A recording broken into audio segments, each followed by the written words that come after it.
അവൻ ഒരു ഹൈന്ദവ യുവതിയുമായി പ്രണയത്തിലാണ്. കുറെ വർഷങ്ങളായി. അവൾ ഇസ്ലാം മതം സ്വീകരിക്കാൻ തയ്യാറാണ് അവനു വേണ്ടി. അങ്ങനെ ഇസ്ലാം മതം സ്വീകരിച്ചിട്ട് കാര്യമുണ്ടോ? കല്യാണം കഴിക്കുന്നതിൽ തെറ്റുണ്ടോ? കല്യാണം കഴിക്കാതിരുന്നാലും വലിയ തെറ്റാവുമെന്ന് അറിയാമല്ലോ. സംസാരത്തിൽ മാത്രമല്ല, തെറ്റ് പല രൂപത്തിലും സംഭവിച്ചിട്ടുണ്ട്. എന്താണ് ചെയ്യേണ്ടത് എന്ന് വിശദീകരിക്കുക എന്നാണ് ഒരു ചോദ്യം. അതുമായി ബന്ധപ്പെട്ട് ഞാൻ 3 വർഷമായി ഒരാളുമായി പ്രണയത്തിലാണ്. ഈ അടുത്താണ് ഞാൻ ഇസ്ലാമിനെ പറ്റി അടുത്ത് അറിഞ്ഞു തുടങ്ങിയത്. ഞാനിനി എങ്ങനെ ഈ ബന്ധം മുറിക്കും? അഥവാ ഇനി ഒഴിവാക്കിയാൽ തന്നെ അതൊരു വിശ്വാസ വഞ്ചനയായി മാറുകയില്ലേ എന്നാണ്.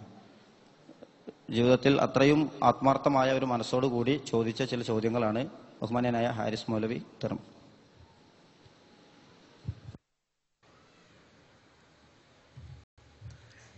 കുറച്ചൊരു സമയമെടുത്തിട്ട് പറയേണ്ടതിന്റെ ഉത്തരം. കാരണം എന്താ വെച്ചാൽ ധാരാളം ആളുകൾക്ക് ചോദിക്കാനുള്ളൊരു ചോദ്യമാകുന്നത് കൊണ്ട് ഈ സദസ്സിലെ വലിയൊരു ശതമാനം ആളുകൾക്ക് ഒരു പക്ഷേ ഇത്തരം തെറ്റുകളിലൊന്നും പെട്ടുപോയിട്ടില്ലെങ്കിലും ഈ സംശയം പല ആളുകൾക്കും ഉണ്ടാവാൻ സാധ്യതയുണ്ട്. ഞാൻ അങ്ങനെ പറയാൻ കാരണം, ഇതുപോലെ നിറഞ്ഞൊരു സദസ്സിൽ ഹയർ സെക്കൻഡറി വിദ്യാർത്ഥികൾക്ക് വേണ്ടി സംഘടിപ്പിച്ച ഒരു സദസ്സിൽ ക്ലാസ് എടുത്തുകൊണ്ടിരിക്കുന്നതിനിടയ്ക്ക് ഞാൻ വെറുതെ ചോദിച്ചു, മനസ്സിൽ ഒരു അന്യ പെൺകുട്ടിയെ തന്റേതെന്ന് പ്രത്യേകമായി വിചാരിക്കാത്ത ആൺകുട്ടികളും ഒരു അന്യ ആൺകുട്ടിയെ അവൻ എന്റേതാണെന്ന് നിനക്ക് കാണാത്ത പെൺകുട്ടികളും ഉണ്ടെങ്കിൽ കൈ പൊന്തിക്കാമെന്ന് പറഞ്ഞപ്പോൾ യൂണിവേഴ്സിറ്റിക്ക് അടുത്തുള്ള ഓഡിറ്റോറിയത്തിൽ 1400 കുട്ടികളിൽ 100-ൽ താഴെ കുട്ടികൾ മാത്രമേ കൈപൊന്തിച്ചതുള്ളൂ. അപ്പോൾ സ്വാഭാവികമായും ഇതിന്റെ ഒരു വ്യാപനം എത്ര വലുതാണ് എന്ന് നമുക്ക് മനസ്സിലാക്കാൻ പറ്റും. സുഹൃത്തുക്കളെ, ചില കാര്യങ്ങൾ നമ്മൾ അതിനെക്കുറിച്ച് ഒന്ന് തിരിച്ചറിയേണ്ടതുണ്ട്. ഒരുപക്ഷെ ഞാനിത് പറയാൻ തുടങ്ങുമ്പോൾ തന്നെ ചില ന്യായങ്ങൾ നാം ചെയ്യുന്ന ഏതൊരു തിന്മക്കും, അതൊരു അഫെയറിന് മാത്രമല്ല, എന്ത് തെറ്റ് ആര് ചെയ്യുകയാണെങ്കിലും അതിനെപ്പറ്റി അവനോട് ചോദിക്കുമ്പോൾ അവന് നമ്മളെ പല ന്യായങ്ങളും പറയാനുണ്ടായിരിക്കും. ഒരുപക്ഷെ ആത്മാർത്ഥമായി ചോദിച്ച ഒന്നാമത്തെ ചോദ്യത്തിൽ തന്നെ ചെറിയൊരു ന്യായത്തിന്റെ വശമുണ്ട്. അതൊരു മുസ്ലിം അല്ലാത്ത ഒരാളാണ്. അപ്പൊ അയാൾക്ക് ഇസ്ലാമിലേക്ക് വരാനുള്ളൊരു വഴിയാണല്ലോ. അപ്പൊ ഞാൻ വിവാഹം കഴിച്ചാൽ അയാൾ മുസ്ലിം ആകും, വിവാഹം കഴിക്കുന്നില്ലെങ്കിൽ മുസ്ലിം അല്ലാതെ ആയി ജീവിച്ചാൽ ഞാനൊരു കുറ്റക്കാരനാവൂലെന്ന്. മുസ്ലിം ആവാനുള്ള ഒരു അവസരം അയാൾക്ക് നഷ്ടപ്പെടുത്തിയാൽ ഞാനൊരു കുറ്റക്കാരനാവുകയില്ലേ എന്ന ചോദ്യത്തിന്റെ പിന്നിൽ, കുറ്റക്കാരനാവുകയില്ലേ എന്നല്ല, കുറ്റക്കാരനാകും എന്ന് തന്നെ പറഞ്ഞിട്ടാണ് ആ ചോദ്യത്തിലുള്ളത്. അതുകൊണ്ടാണ് എല്ലാവർക്കും ഉണ്ട് ന്യായം. ആ ന്യായത്തെ മുൻനിർത്തി ചോദിക്കുന്നതിന് മുമ്പ് നമ്മൾ ചില കാര്യങ്ങൾ നമ്മൾ അറിയേണ്ടതുണ്ട്.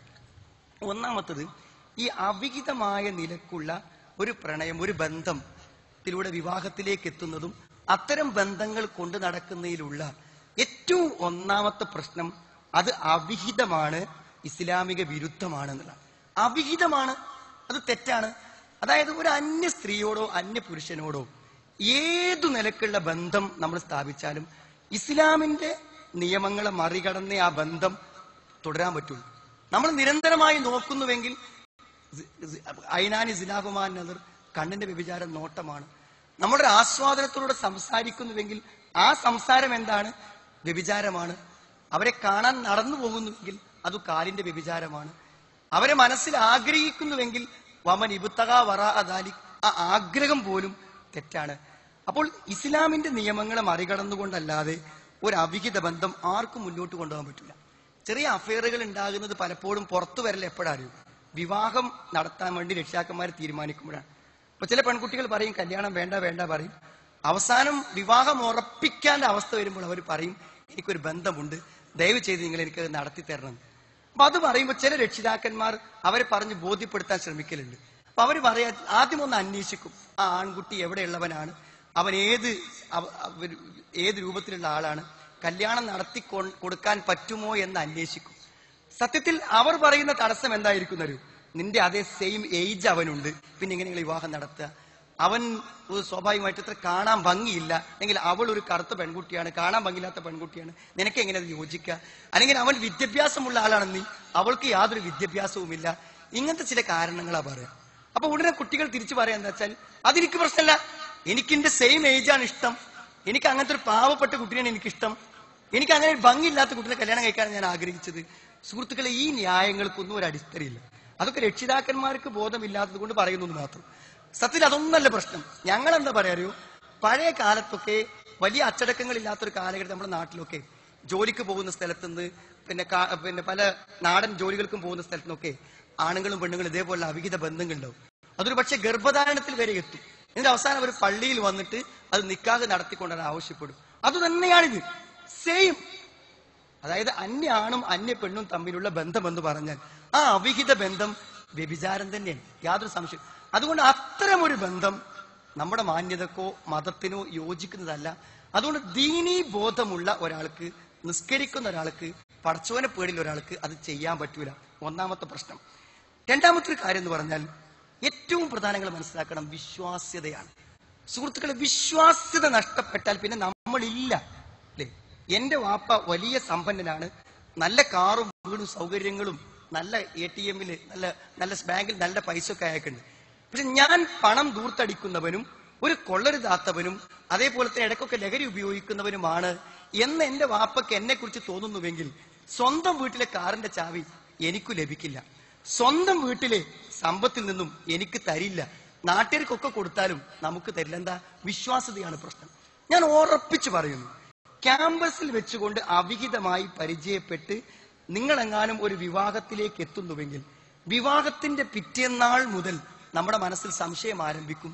ഒരു ക്യാമ്പസിൽ വന്ന് ഉത്തരവാദിത്വത്തോടെ മാതാപിതാക്കളെ ഏൽപ്പിച്ചിട്ട് ഞാനൊരു അന്യ പുരുഷൻ വിളിച്ചപ്പോഴേക്കും അവൾ ഫോൺ എടുത്തു, അവൾ രാത്രി എന്നെ തിരിച്ചു വിളിച്ചു, ഞാൻ പാർക്കിലേക്ക് വിളിച്ചപ്പോൾ അവൾ കൂടെ വന്നു, അവൾ എന്നെ കാത്തു നിന്നു ട്രെയിനിൽ ഒന്നിച്ച് കോളേജിലേക്ക് പോകാൻ. അപ്പോൾ അവൾ ഇപ്പോൾ ആരെയെങ്കിലും ഫോൺ ചെയ്യുന്നുണ്ടോ എന്ന് അവന്റെ മനസ്സിലൊരു സംശയം തോന്നിയാൽ അത് അസ്ഥാനത്താവില്ല. പിന്നെ എങ്ങനെ പറയാ, അത് എന്നെ മാത്രമേ ജീവിതത്തിൽ അവൾ അങ്ങനെ ഒരു അവിഹിത ബന്ധം പുലർത്തുള്ളൂ, വേറെ ആരും പുലർത്തില്ലെന്ന് പറയാൻ പറ്റൂ? തിരിച്ചു അങ്ങനെ തന്നെയാണ്. വിശ്വാസ്യത നഷ്ടപ്പെട്ടു പോകും.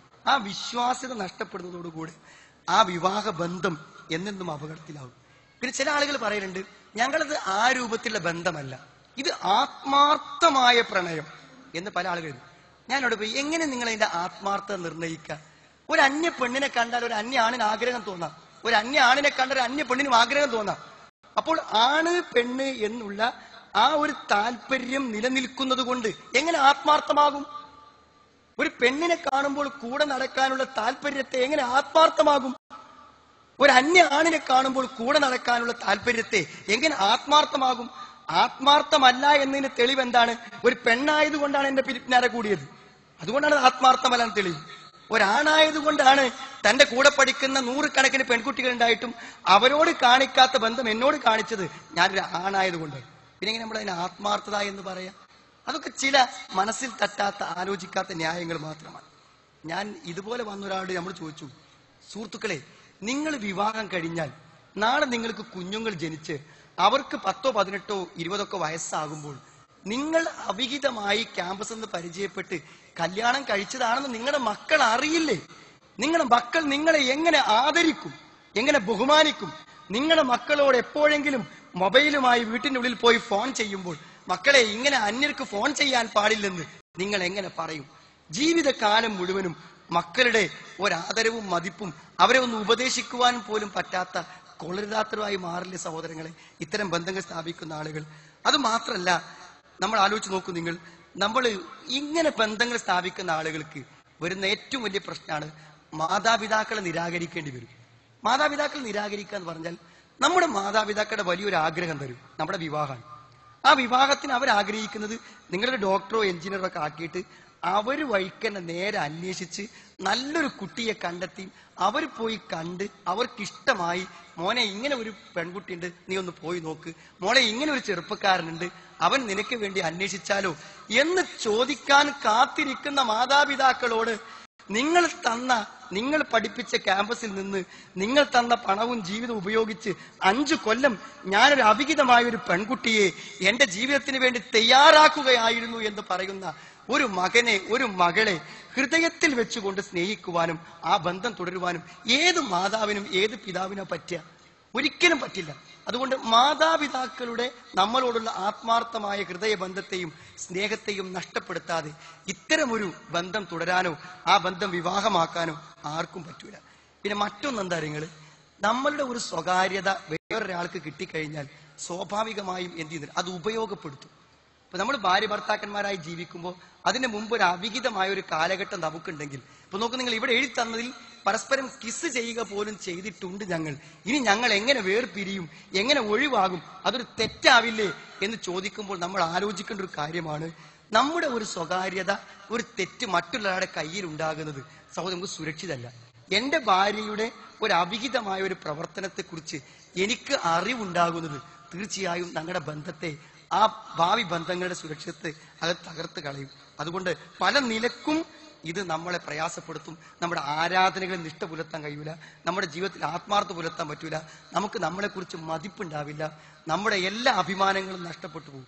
ഞാൻ പലരോട് ചോദിക്കാറുണ്ട്, മറ്റൊരാളുടെ മുഖത്തേക്ക്, ഒരു അന്യ പെണ്ണിന്റെ മുഖത്തേക്ക് ഒരു തെറ്റായ നോട്ടം ഒരാൾ നോക്കിയാൽ സഹോദരങ്ങളെ, ആ ഒരു മഹാമനുഷ്യനെ കുറിച്ച്, ഒരു സ്ഥാപനത്തിന്റെ MD ആണ് അയാൾ, ഒരു ഡോക്ടറാണ് അയാൾ, ഒരു വലിയ സ്ഥാപനത്തിലെ ഓഫീസറാണ്, അവിടെ ചായ കൊണ്ടുവരുന്ന ഒരു ആയയുടെ മുഖത്തേക്ക് തെറ്റായ ഒരു നോട്ടം സാറ് നോക്കിയിട്ടുണ്ടെന്ന് തോന്നുന്നതോട് കൂടെ ആ വലിയ ഗോപുരം തകർന്നു വീണില്ലേ സഹോദരങ്ങളെ? അവിടെ ക്ലാസ് റൂമിൽ നിൽക്കുന്ന ഒരു പെൺകുട്ടിയിലേക്ക് അവിഹിതമായി ഒന്ന് തിരിഞ്ഞു നോക്കിയാൽ അവനെ പറ്റി പിന്നെ എന്ത് മതിപ്പുണ്ടാവുക?